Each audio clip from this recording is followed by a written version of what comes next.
angry has to do with love that's gotten all twisted and knotted up. That anger actually continues to be a connection. It's just a connection that... Diagnosis, bipolar with a hit to schizo. Perfect little family, but why's he always pissed though? He said he wants to go out and cop himself a pistol. Mama just had her fifth stroke. You feel her pain from his skull, so let's go back when he developed his traits. Mama was real passive, so she let him just take everything that he wanted, always giving a break. And couple that with the fact that his dad comes home real late, smelling of booze and perfume, abusive virtues. When he balled up his fist, that was his cue to hurt you. They seem so perfect, it can't be true, but it's true. That's how he got this way, but don't confuse for excuse.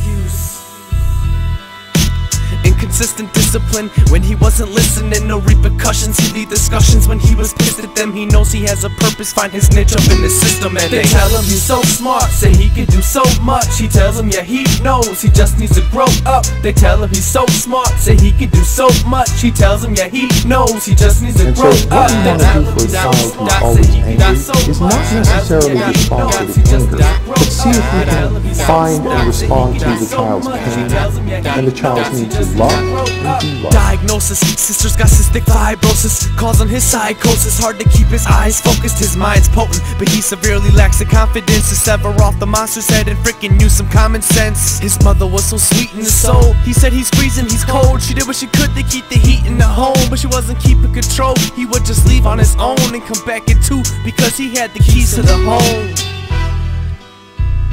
But he really loved his mother, didn't wanna see her suffer. Every night at 7 supper was set up because she loved him, while the husband steady ducking, getting drunk out with his cousins. Can we find the roots of this aggressive tree?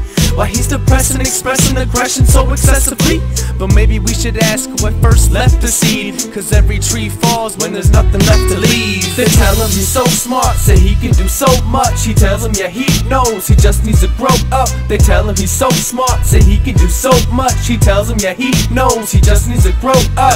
So the antidote for anger would be love, communication, and laughter and joy. Anger met with angry is not going to get you a very good outcome.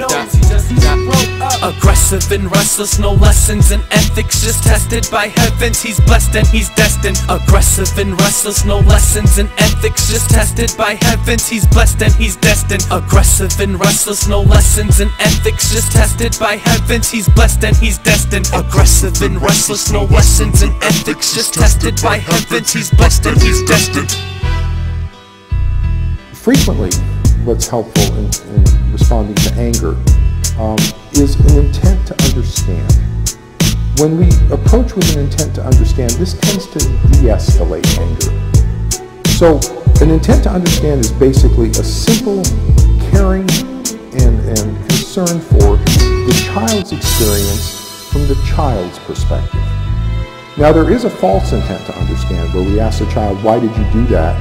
And the child gives us a reason, and then we invalidate it with a solution or recommendation or tell them why they shouldn't be feeling the way they're feeling. That's a false intent to understand. So if I have an angry, frustrated child, I'll really want to understand what's going on. Why are you angry? Why are you angry?